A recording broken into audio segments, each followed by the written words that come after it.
이번엔 야권 대선 상황 살펴보겠습니다. 윤석열 전 검찰총장이 어제 외교안보 관련 공약을 발표했는데요. 유승민 전 의원이 일부 공약 내용이 자신이 먼저 발표한 것과 똑같다며 표절 문제를 제기했습니다. 윤 전 총장 측은 공약에 저작권은 없다 이렇게 받아쳤는데 관련 소식을 박준우 마커가 주민에서 정리하겠습니다. 경북 구미시 상모동 171. 갑자기 웬 집원 주소냐고요? 간만에 퀴즈 하나 내보겠습니다. 운영진들의 상식 체크 한번 해볼까 하는데요. 사실 눈치만 있어도 맞출 수 있는 문제입니다.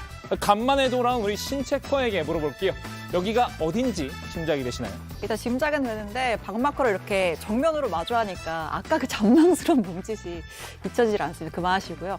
아무래도 뭐 정치 관련 이슈니까 물어봤을 것 같고 제가 또 휴가에 이 부상을 입고 집콕하면서 뉴스를 열심히 봤습니다. 구미면은 박정희 전 대통령 관련해서 뭐 생가나 기념관 같은 거 아닐까요? 기념관은 상암동에 있고요. 생가가 맞습니다. 역시 우리 정치부의 고인물 신혜영 체커 거의 2주 만에 복귀했어도 감은 살아있는 것 같습니다. 자, 보수 정치인이라면 그냥 지나칠 수 없는 성지 같은 곳 바로 박정희 전 대통령의 생가입니다. TK 지역 집토끼의 마음을 얻기 위해선 반드시 들러야 하는 야권 주자들의 필수 코스가 됐는데요. 추석을 전후로 여러 야권 주자들이 이곳을 방문했습니다. 오늘은 여기에 방문했다가 수모를 당한 분들을 오늘의 인물로 모셔볼까 합니다.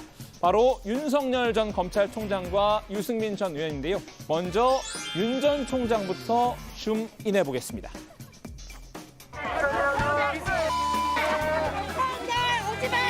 윤석열 사과해!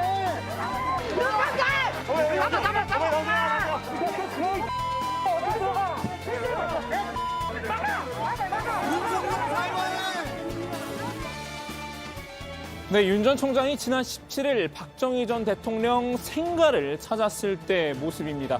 윤 전 총장을 맞이한 건 지지자들만의 환영만이 아니었습니다. 우리 공화당 지지자들과 보수단체 회원들 100여 명 등 이른바 안티팬들도 윤 전 총장을 기다리고 있었던 건데요. 이들은 죄 없는 대통령을 구속한 윤석열 물러가라 등의 내용이 적힌 현수막을 들고 윤 전 총장의 방문을 반대했습니다. 윤 전 총장이 등장하자 현장은 순식간에 아수라장이 됐는데요. 곳곳에서 거친 욕설이 쏟아졌고 몸싸움도 벌어졌습니다. 윤 전 총장 비가 내린 와중에 이렇게 우산도 쓰지 못해서 온몸이 홀딱 젖었는데요. 결국 떠밀리다시피 추모관에 도착해서 간단히 참배만 하고 서둘러 자리를 떴습니다. 심지어 방명록도 남기지 못했습니다. 그분들의 안타까운 심정을 저도 충분히 이해를 하고 또 제가 그 부분은 감내해야 될 그런 것이 아닌가 그렇게 생각하고 있습니다. 이틀 뒤인 19일 비만 안 왔을 뿐 거의 비슷한 상황이 재현이 됐는데요. 이번에 봉변을 당한 이는 유승민 전 의원이었습니다. 마찬가지로 수백 명의 우리 공화당 당원들과 보수단체 회원들이 몰려든 건데요. 윤 전 총장을 향해서 전직 대통령 박근혜 씨를 구속하고 사과도 안 한 파렴치한이라고 했다면요. 유 전 의원에겐 배신자라고 목소리를 높였습니다.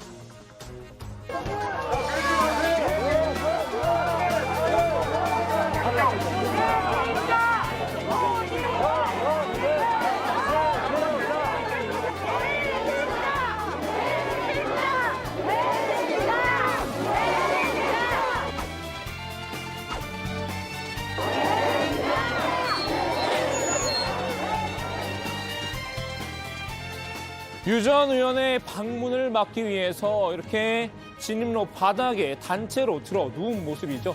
수행원, 경찰 등과 뒤엉켜서 몸싸움도 벌였는데요.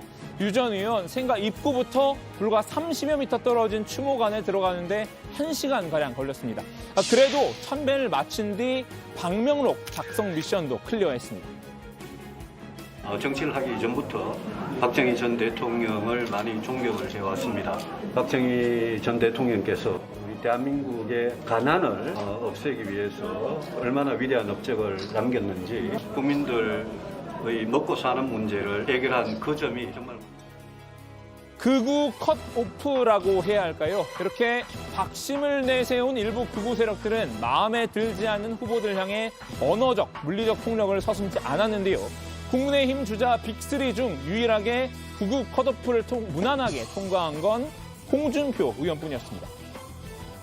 박근혜 대통령 구속할 때 팀장했잖아요. 그 당시에 윤석열 팀장이 중앙지검장으로 벼락 출세해서 그 5계단을 뛰고 올라갔어요. 어떻게 정치를 시작해도 저렇게 하냐. 홍 의원, 윤 전 총장에 대해서만큼은 이분과 생각이 좀 비슷한 것 같습니다. 45년 구형을 때린 자가 여기 와가지고 정치 쇼를 합니까? 자기 임무기 때문에 할 수 없이 했다. 이렇게 말이 되는 소리예요? 극우 컷오프를 당한 윤 전 총장과 유 전 의원 동병상련 때문이라도 당분간 두 사람이 다툰 일은 없을 줄 알았는데요. 힘을 합쳐서 오히려 홍 의원을 협공할 거라고 예상을 했습니다. 하지만 예상은 보기 좋게 빗나갔습니다. 의기투합이 아니라 패자 부활전이 펼쳐진 건데요. 윤 전 총장이 발표한 공약을 두고 양측 사이 표절 논쟁이 벌어졌습니다.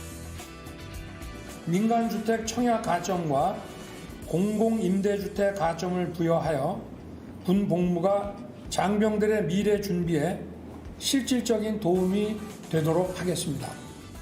윤 전 총장이 어제 내놓은 외교 안보 분야 공약의 일부인데요. 군필자에게 주택 청약 시 가산점을 주겠다는 내용입니다. 유승민 전 의원은 이 공약이 자신의 공약을 베낀 것이다라고 주장을 했는데요. 대통령 선거에서는 군에 의무 복무한 젊은이들을 위해서 제가 한국형 GIB를 하고 싶다. 민간 주택, 공공임대주택을 분양받을 때 가점을 드리는 주택 지원이 있고요. 지난 7월 유 전 의원이 내놓은 군필자 지원 공약입니다. 자, 살펴보시면 아시겠지만 윤 전 총장의 공약 내용과 사실 거의 흡사하다고 볼 수 있습니다. 당장 유승민 캠프에선 윤 전 총장을 향해서 윤도리코 아니냐라는 혹평도 쏟아냈습니다. 자, 윤도리코, 윤 전 총장의 성과 유명 복사기 브랜드의 이름을 합친 말인데요.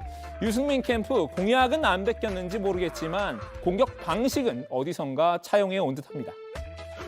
저희 캠프에서 고민했던 정책들 많이 갖다가 썼습니다. 그런데 그 표현만 갖다 쓰고 제대로 하지 않았습니다. 오죽하면 세간에서는 문도리코 이런 별명까지도 있는 것 아니겠습니까? 윤 전 총장 측도 반격에 나섰습니다. 공약에 저작권은 없다고 말이죠. 정책이란 공약에는 저작권이 없다 이런 얘기했던 정치인의 발언들이 생각이 나는데요. 저희 캠프에서 좋은 정책 공약들 나오게 되는 거 얼마든지 유승민 후보 캠프에서 가져다가 발표하셔도 이걸 갖고 표절이라는 논란 삼지는 않을 거다 이런 말씀드립니다. 오늘의 카메오 홍준표 의원 두 사람의 공방을 지켜보고만 있자니 지루했나 봅니다. 홍 의원 측도 윤 전 총장 공격에 가담했는데요. 공약 표절이 아니라 슬로건 표절을 문제 삼았습니다.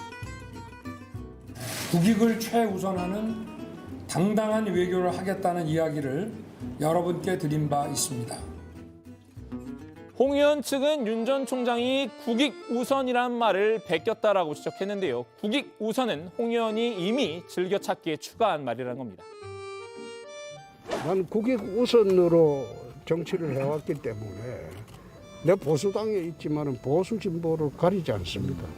윤석열 캠프에서 발표하는 그 안보 외교 공약들 앞에 국익 우선으로 가겠다라고 말씀을 또 하셨어요. 예. 저는 그 부분 역시 우리 홍준표 캠프에서 국익 우선주의를 천명하겠다라는 문장과 좀 겹쳐 보여서 네. 참 좀 유감스러웠다라는. 살짝 엇가인 것 같은 느낌도 있지만요. 윤 전 총장만 때린다는 기조에는 변함이 없는 것 같습니다. 자, 오늘은 이렇게 극우 컷오프의 벽을 넘지 못한 윤석열, 유승민 두 후보를 중심으로 살펴봤는데요. 두 사람 오늘 2차 토론회에서도 공약 표절 두고 공방을 벌일 것으로 보입니다. 이 소식은 내일 운영진 중 한 명이 자세히 전해드리도록 하겠습니다. 자, 오늘 주민 한마디 정리합니다. 박정희 생각 극우 컷오프 당한 윤석열, 유승민 공약 표절 공방